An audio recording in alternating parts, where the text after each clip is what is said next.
them. Because now he's going to the Puri temple. He needs to go by himself for this pastime to occur. He can't go with them because they can prevent him from filling these ecstasies. So he has to go by himself. So he says, you either go in front or you go in back. So Mukunda said, you go ahead, we'll come behind you. Go. So Mahaprabhu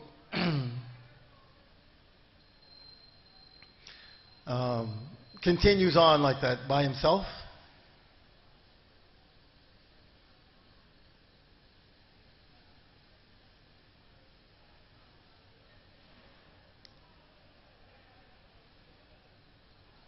And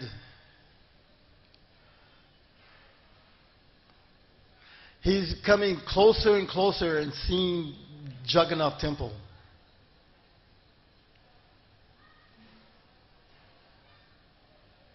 You can imagine now, he's in the mood of Srimati Radharani. What is this pastime of Radha and Jagannath? Even Jagannath's temple is there is very important. Right? This is a result of the Krishna's Leela at what time? When he was in Dwarka, right? There was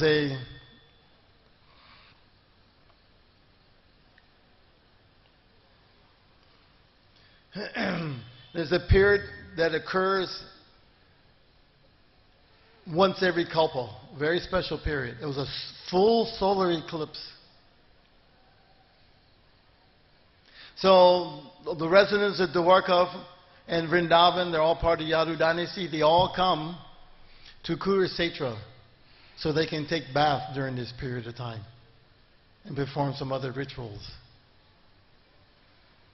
So Krishna, he left Vrindavan at age 10. He goes to Dwarka when he's about 28 years old. The residents of Vrindavan have not seen him for 18 years. Can you imagine that? They're just blinking the eye for a moment makes it feel like 12 years to them. What they speak, they don't see him for 18 years. So when they arrive, Radha, they see Krishna all dressed like a king in the distance. You see? So this Jagannath pastime is related to this. Radha bringing Krishna back to Vrindavan. You see, just by her longing. So Jagannath is Krishna. In Mahaprabhu, he is Radha. In the mood of Radha, he's the devotee. So when he's running to this temple, he's uncontrolled. There's this Lord Jagannath, just like the pastime of Kurukshetra. But there's no restriction because he's a devotee. And he's running to embrace the deity of Jagannath. But he doesn't make it. He falls unconscious on the floor of the temple. So when this happens, Sarvabhauma Bhattacharya, who was highly respected because he had his own school of logic there. And he saw Mahaprabhu fall. So what happens if you fall down and make some disturbance in Puri temple? They come with sticks. I don't know why, but they're always quick to beat. Anybody been beaten in Puri temple? Raise your hand. Anyone? And that's okay, fortunate. So sometimes people are getting and he stopped them. They have no prem. They've never seen prem like this or love of Godhead. But Sarvabhauma somehow or another understood enough that he could see by Lord Chaitanya's features that this is not an ordinary person. No, stop. No, don't hit him. So he had some of his disciples and the watchmen. They picked Lord Chaitanya up And they brought him home to his home.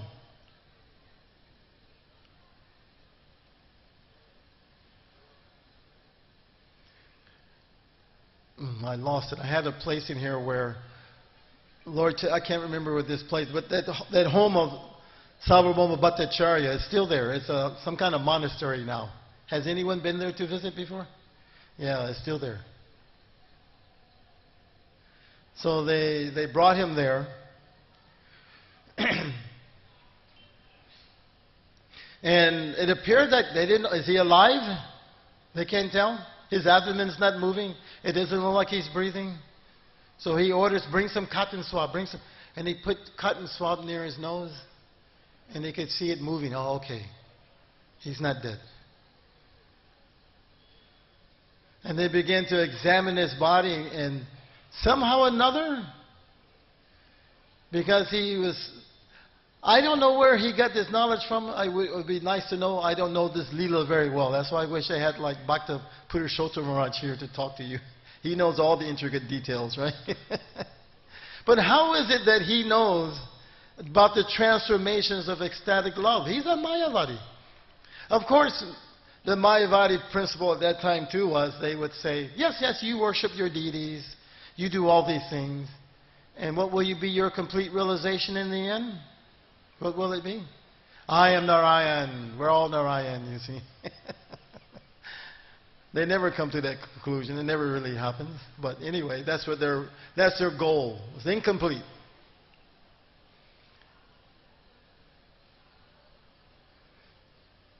So he sees all these ecstatic transformations and taking place, and he understands that these things only take place in the bodies of eternally liberated devotees.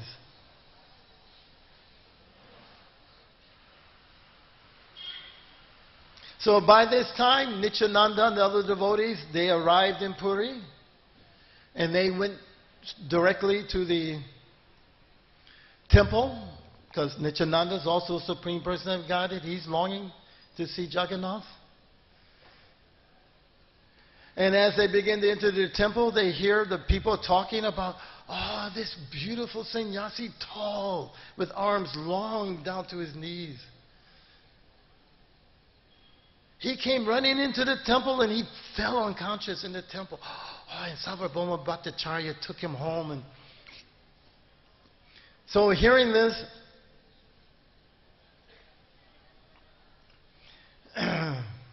by this time also Gopinathacharya, who is the brother-in-law of Sarvabhauma, he is from Nadia. He's a devotee.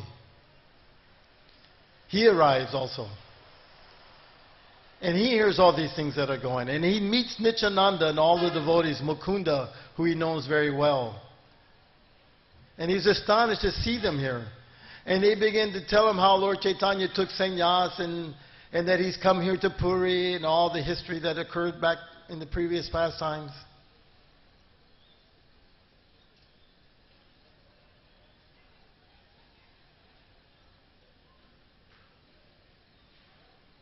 So then he says, I'll take you to Sarvabhauma Bhattacharya's house. Let's go find Lord Chaitanya. So they all arrive at his home. And Sarvabhauma Bhattacharya offers obeisances to Nityananda Prabhu and the others. And after some discussion, they decide, you go have darshan of Jagannath quickly. Maybe the temple is going to close. Go have your darshan, right? And then you can come back. So they go back to the Puri temple. I believe Sarvabhauma Bhattacharya is not very far from Puri temple, is it? I haven't seen it, is it? Those who've been there. And when they come back, still Mahaprabhu is unconscious. Of course, Sarvabhauma Bhattacharya, he doesn't know what to do. He's not a Vaishnava yet. So what do the devotees do? What do they do? Hare Krishna, Krishna Krishna, Hare Hare, Hare Rama, Rama Rama, Hare Hare. And then immediately Mahaprabhu, he awakens. And he chants, Hare Hare, Hare Hare.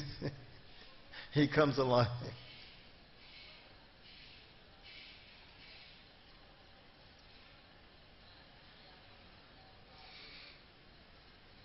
So once he's awake, Bhattacharya, he arranges everything for the devotees. Their prasad, he has one of his servants arranged a nice room for Mahaprabhu. And then he brings Mahaprasad for everyone. But Mahaprabhu, of course, he's in the mood of sannyasi. So Jagannath, he eats very opulent, so many cakes, so much opulent prasadam. And Mahaprabhu says, you just give me the boiled vegetables. And you give the cakes and sweets to others. He said, no, this is Jagannath Prasad. Everyone must eat like Jagannath ate. So he said, today you just try to please taste the lunch as the Lord has accepted it. Gopinathacharya, who is brother-in-law of Sarvabhauma, you need to think, okay, who has he taken sannyas from? He finds out it's Keshava Bharati. Oh, that is a lower level of sannyas. I will initiate him into the highest order of sannyas. Don't worry.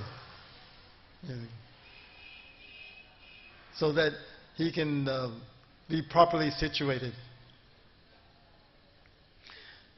Anyway, Gopinathacharya had so many discussions with him, trying to establish that actually Lord Chaitanya is the Supreme Personality of Godhead.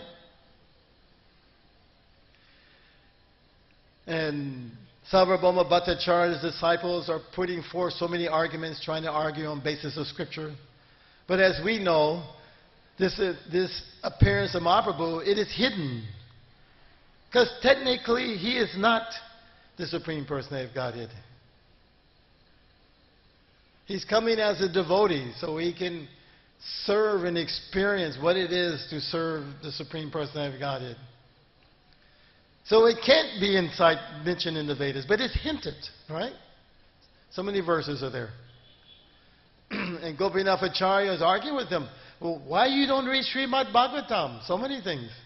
But Mayavadis, they don't like that so much. They like all the logic. Sometimes we're like that. We would like it very much if things were very black and white, isn't it? You do this and you get this. That's how we would like it, right? I chant Hare Krishna, I don't make offenses, I sit properly, I do this, now I get Krishna praying. It doesn't work like that, I hate to tell you. It does, but it doesn't. There's more to it than that. Even Jiva Goswami hints at that too. There's a stage where the rules and regulations actually get in the way. So, it's beyond rules. It's mostly gray Krishna consciousness. Why? Because Krishna is like that. You can't put Krishna in a box, can you?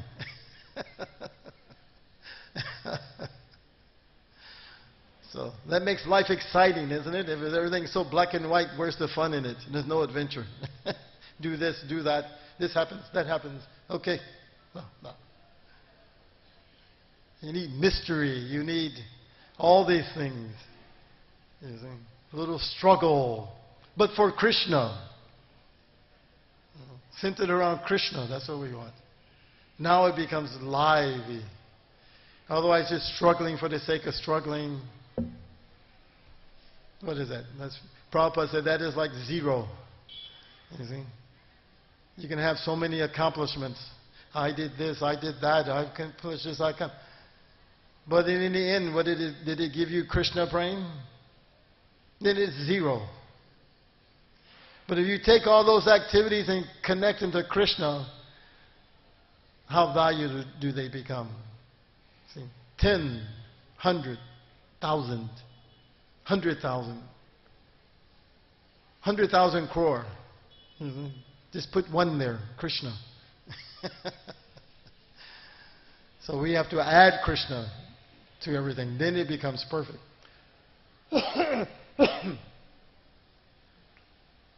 Anyway, he wasn't able to convince him. He says, don't worry, I'll talk to Mahaprabhu later. So they go back and they tell Mahaprabhu what occurred. And Mahaprabhu, surprisingly, he tells them, well, he has my best interest in heart, you see. He's simply trying to save us. See, this is Vaishnava. You can't offend the Vaishnava. He only sees the good in the activity. So later on, he meets with the Sarvabhauma Bhattacharya, and they go to the Puri temple again to have darshan. And he decides at that point, Sarvabhauma, that I'm going to help you. He's going to help Mahaprabhu. And Mahaprabhu says, yes, I am a young sannyasi. I need your help. You are such a great scholar. You please instruct me. So Sarvabhauma Bhattacharya, for 7 days. I don't know if it means 24 hours a day. It doesn't say. But 7 days he's speaking to Mahaprabhu, who is simply listening.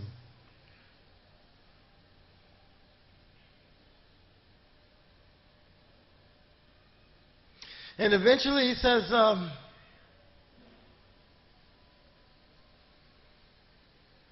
you've been listening to this Vedanta philosophy for me for 7 continuous days. You're fixed in silence. And you don't say anything. Is it right or is it wrong? So I don't know if you're really understanding Vedanta philosophy or not. So what did Mahaprabhu say?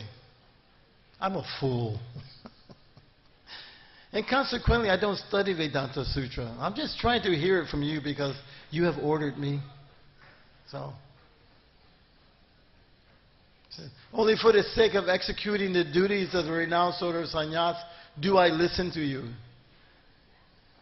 But, unfortunately, I can't understand the meaning you're presenting. Very humbly speaking to him. It's okay, I can accept you don't understand, but, at least you can inquire and say what you don't understand.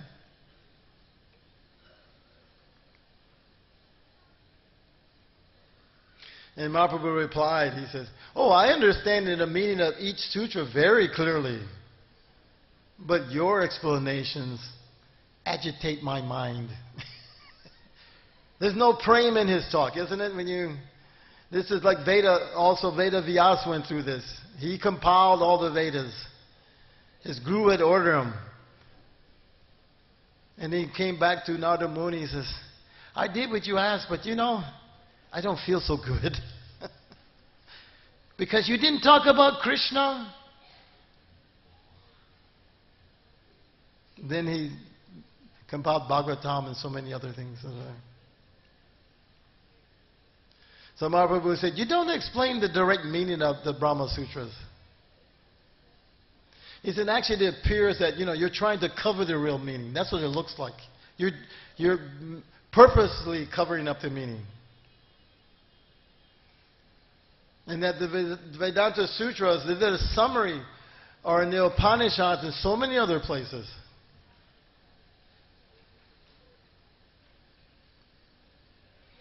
So then Mahaprabhu, he goes on and he begins to slowly explain who is Krishna, what is reality, what is bhakti, everything to him.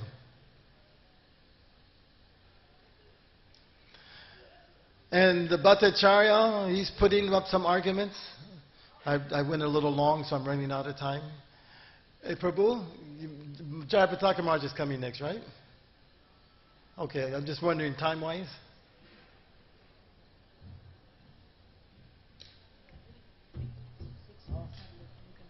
Say it again?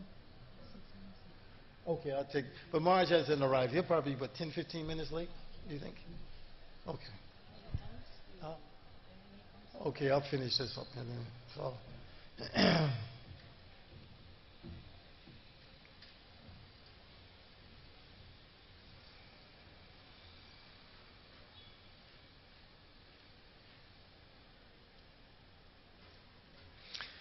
Anyways, we're ran a little bit over time, but in the end, Mahaprabhu explains the Atmarama verse, which is very important.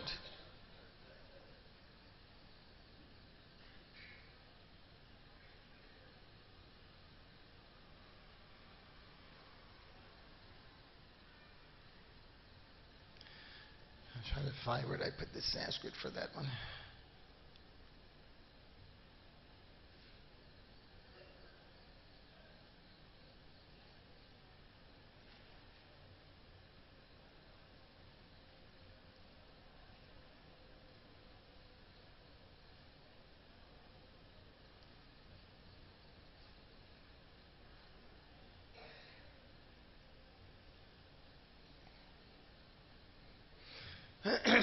In the end, he finally awakens Sarvabhauma Bhattacharya. And he realizes, oh, you must be the Supreme Personality of Godhead. Who else, we say, could have convinced me of such? So it's worthy of noting here, I didn't mention earlier, but Mahaprabhu, specifically, if you look at his Leela, he would preach to these logicians like in Mayavadi's Paramahamsa, Ramananda Roy, the six Goswamis, and you see Nityananda and Haridas Thakur, who do they preach to? Jagai Madai, door to door knocking. See, in this way they covered everything.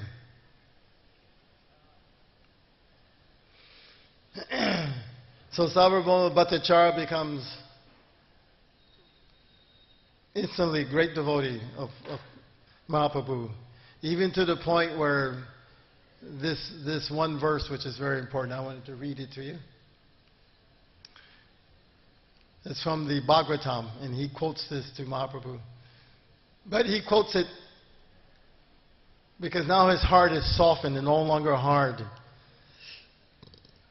And when he hears the word mukti, it reminds him of his old hard heart. So he changes the word. The verse is, Tate nukampam susam sumatsamano bhajanaivatam kritam vipakama hidvagvapurbir vadanam nanaste jiveta yo bhakti pade savdaya bhak.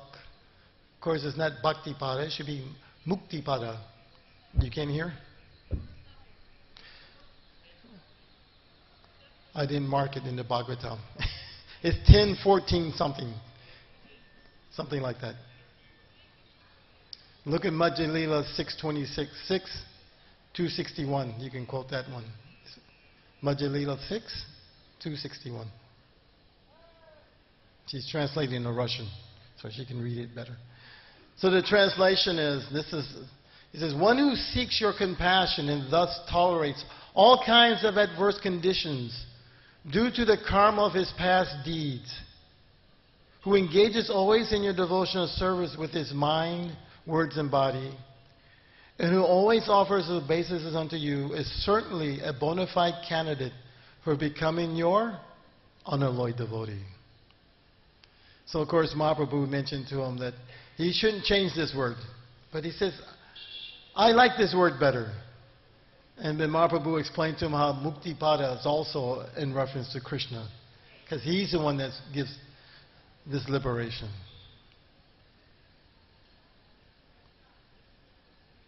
So let's end here with a nice prayer here from Krishnadas Kaviraj. He gives some benedictions at the end of this Leela. Eha Mahaprabhu Lila Sarvabhauma Milanam Eha Ye Shraddhakari Karaye Shravanam Gyanna Kama Pasa Hattihaya Vimochana Achira Maye Yanari Chaitanya Charana.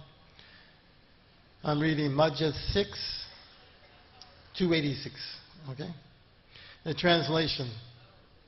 If one hears with faith and love these pastimes concerning Lord Chaitanya Mahaprabhu's meeting with Sarvabhauma Bhattacharya,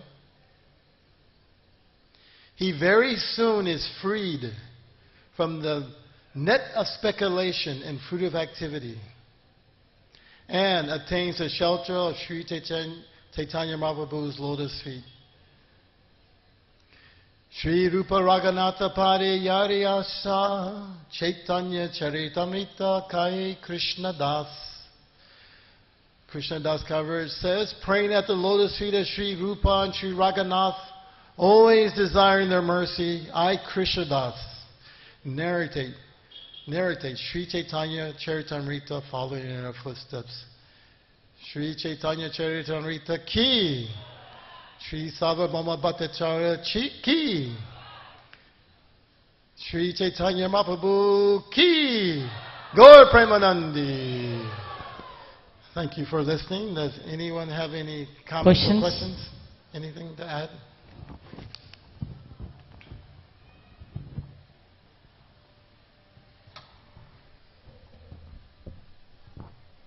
Hare Krishna, Prabhuji.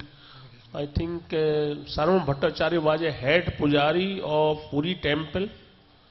Being Mayavadi, still he was a head pujari. Does anyone know? I don't know the answer to that question. Where's our... Do you know the answer? Was he the head pujari in Puri temple? He was? Okay. But he was a Mayavadi, so how he was a head pujari? Well, you have to understand Jagannath Leela is also, there's a lot of gray area involved in that too. You see how Jagannath, where did they find Neela Madhava? Do you know? Tell us, where did he find him? He's with the people who take care of pigs. What is this? How can Krishna be in such a horrible place? His whole Leela is one of mercy. So, some temples are like that. You find you have people who are not quite as pure in their devotion. So I'm not exactly sure how that came about. I hate to say I'm not that deep in knowledge of these intricate pastimes that are there. So I think if you see Bhakta Purushottam Maharaj, he's from Orissa. I'm up here because they say, we need Prabhupada disciple. I said, I don't know Chaitanya Leela that well. I know something from Chaitanya Chandarita, but I humbly came up anyway. Any other questions? Or comments, if you have. You teach us and everybody else that we should not waste our time trying to convince people like Sarvabhauma Bhattacharya of Krishna consciousness. However, Lord has taken his time to convince him of Krishna consciousness. Was it because he's a Brihaspati in his previous life, or because the Lord had this capacity? Why did he really, 7 days of the Lord's time, he could have, converted half of Bengal by then. Mm-hmm.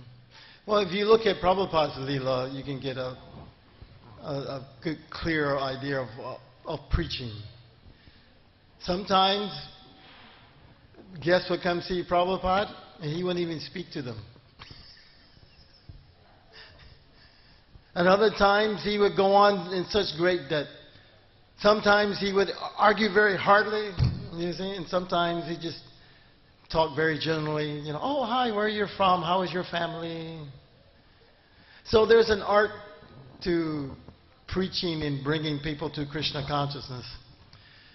Srila Prabhupada once made the comment. He says, this was after speaking very heavily with one gentleman. He was Mayavadi, and he was trying to convince him of how, Krishna, the absolute truth is a person. And he's telling him, if I say cotton swab and if I say cotton shirt, is it the same thing? And the man, cotton swab, cotton shirt. If I say cotton swab and I say cotton shirt, is it the same thing? And then finally the man got it, after speaking very heavy. And Prabhupada told the devotees, he says, I'm an old man, I can talk like that. You don't talk like that to them. You see?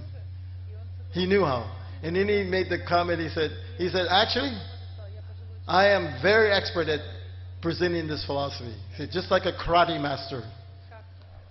He knows which blow to deliver at the right moment.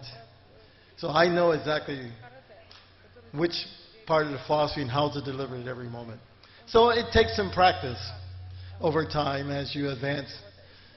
Krishna will inspire you to say something, not to say something. You know, we have to take the risk. It's risky business. But the devotees are willing to take that risk because they want to try to relieve the divinities of their suffering. Even in the Bhagavatam, you see Jat Bharat. He was Bharat Maharaj in his previous life, right? And he had to take birth as a deer.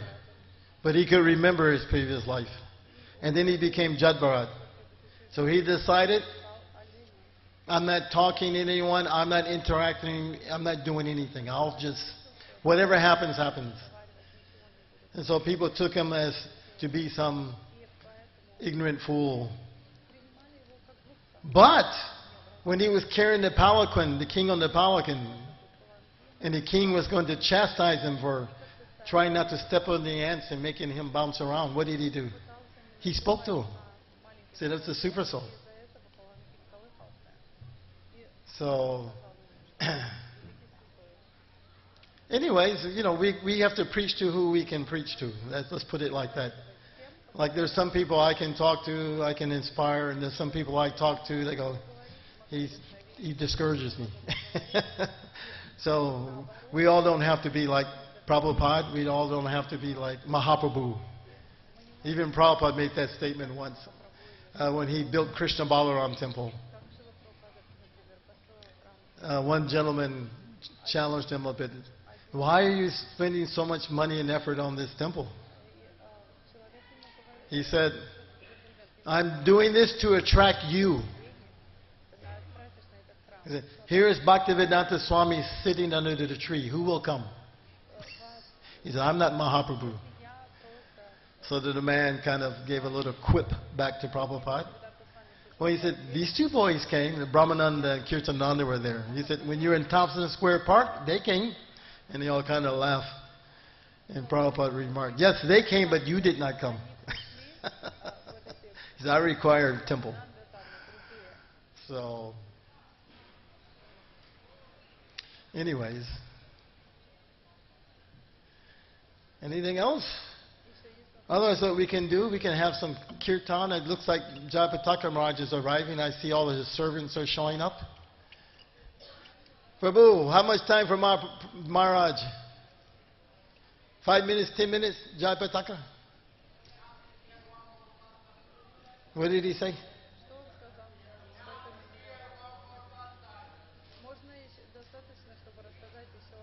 10 more minutes?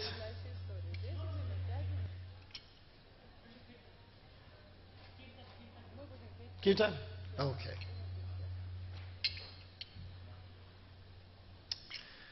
You know what I want to do? I want to sing another bhajan. How many people know Udila Aruna? Raise your hand. Not very many. Huh? I can hear. Tell me again, Papa. Okay. Okay. We'll do like that.